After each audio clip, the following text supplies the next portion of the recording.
ube nezindlebe zokuzwa. Praise God. Abasingena emshadweni kubalekile babe nezindlebe zani zokuzwa. Bakabonga uJesu. Lo wesifazane urealize ukuthi lo muntu ovamisa ukudlula la uyindoda kaNkulunkulu. Bakabonga uNkulunkulu namandla. Bakabonga uJesu. Lo wesifazane urealize ukuthi no lo muntu impela uyindoda kaNkulunkulu. Bakabonga uJesu. Nanosethi ke asike sakhele lo lendoda kaNkulunkulu siyakhele ikamero. Amen bathandekayo, thandeni ikamero shone nonke bathandekayo ikamero. Amen. Asike sakhele lendoda kaNkulunkulu ikamero. Le kamero layo lingabikho phansi kodwa kube ikamero lapha eliphezulu. Makabonga uJesu namandla. Utasike sakhe siqhubela lendoda kaNkulunkulu ikamero ukuze lendoda njalo sicela ukuthi mayidlula isebenzise le kamero. Makabonga uNkulunkulu namandla.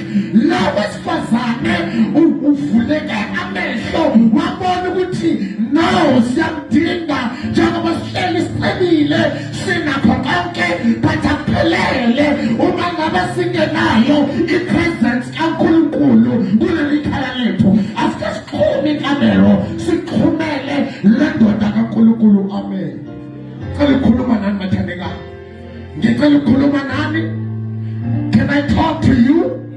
Abakhayo kubalekile ukuthi bakhe kodwa kube khona ikamero kaNkulunkulu. Kube khona i-altari noma i-altar kaNkulunkulu. Makabonga uJesu namandla.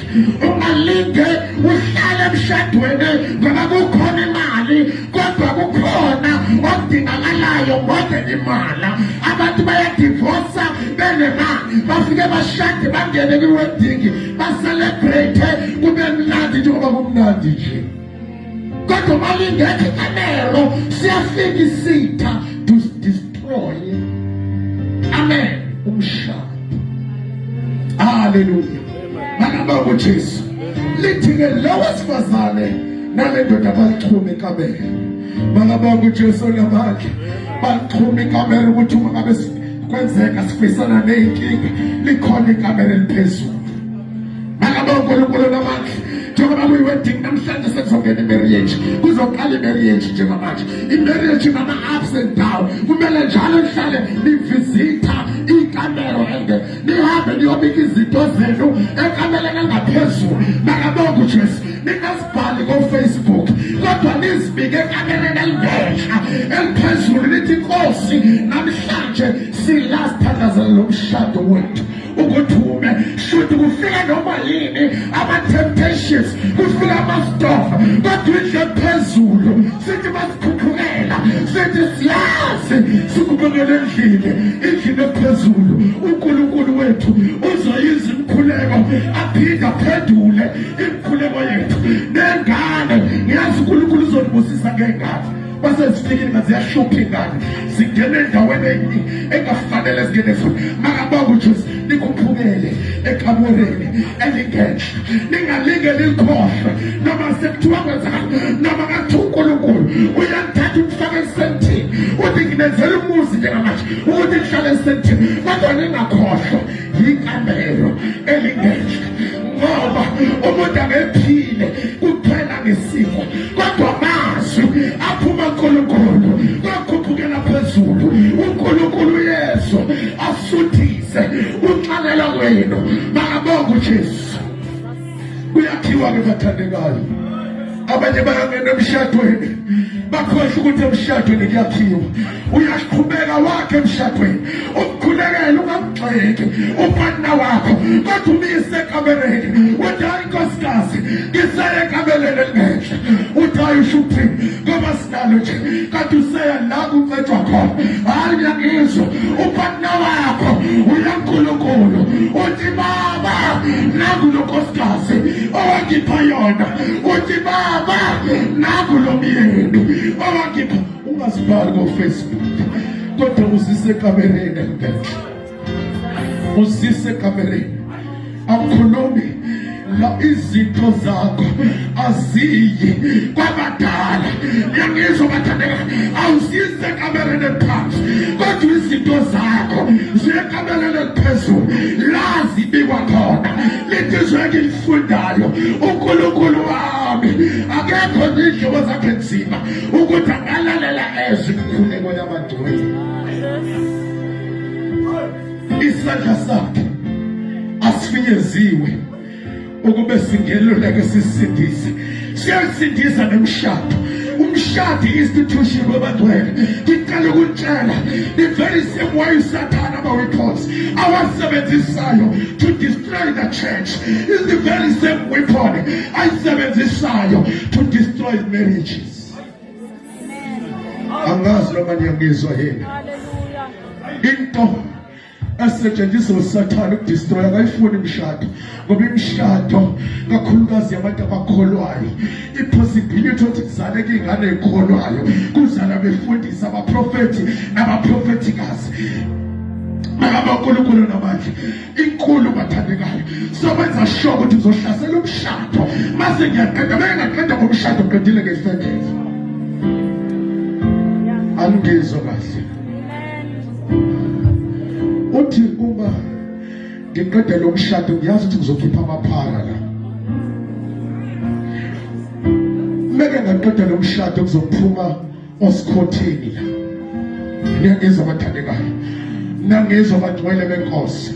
So umshado-ke ngifuna ukutshela sekuzohlala phansi ukuthi umshado uyabiyela, umshado uyathandazela. Senikhona emshadweni, anithi ayibe umnandi umshado wenu mese niyalala, ningalali kuyathandazwa emshadweni. Uyakhalekela umshado kukhulekane nabantwana bakabona uNkulunkulu namandla. Masubona ukuthi umshado uyaphela, ubike umnikazi womshado ukuthi nangu umshado wami uphela.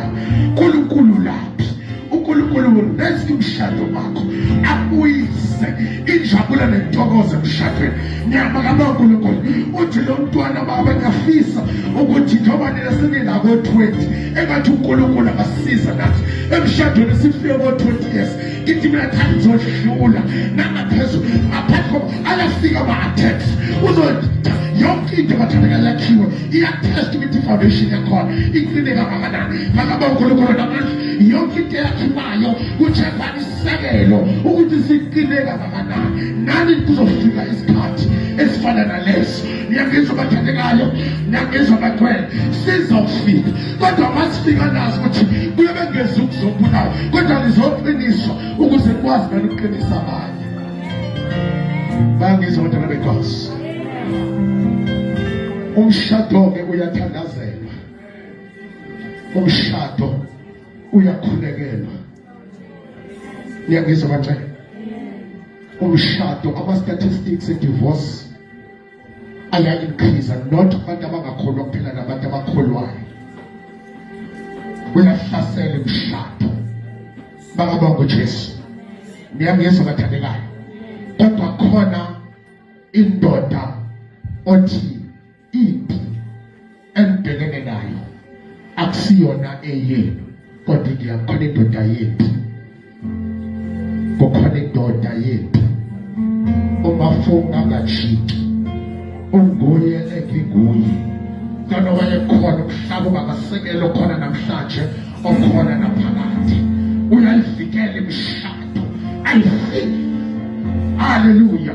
Makabonga uNkulunkulu namandla.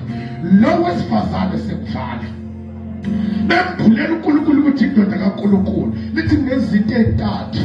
Amen. Athi leli kamela zibe khona lezi, wathi bekhona umbhede, wathi babekhona itafula, wathi babekhona isibane sokukhanya. Makabonga uNkulunkulu namandla, makabonga uJesu. Yathekela indoda kaNkulunkulu. Wayesithi cha, akubuze Gehazi ukuthi ngingamenzelani lo mfelokazi lo mshubenikazi. Yini into angamenzela yona?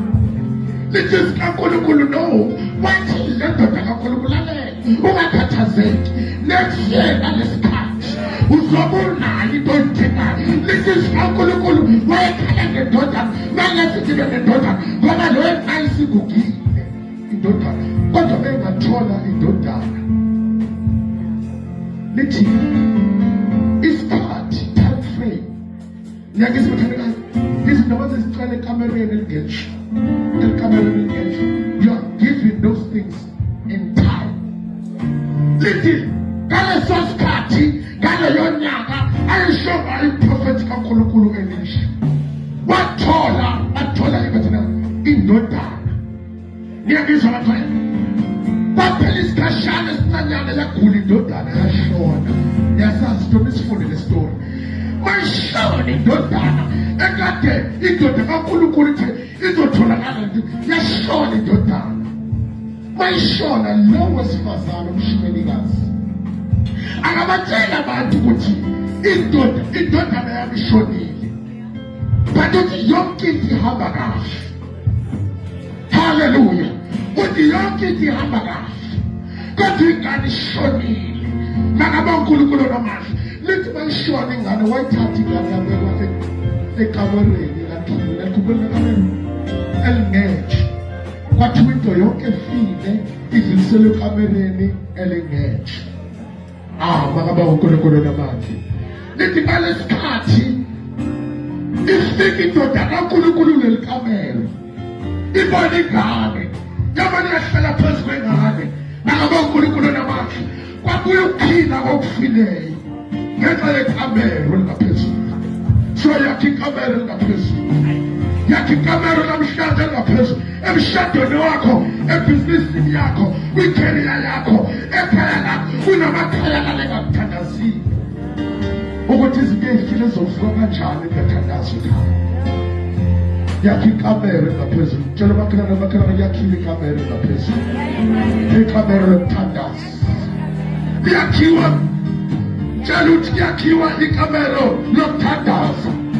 Kuyathandazwa emshadweni, kuyakhulekwa emshadweni. uNkulunkulu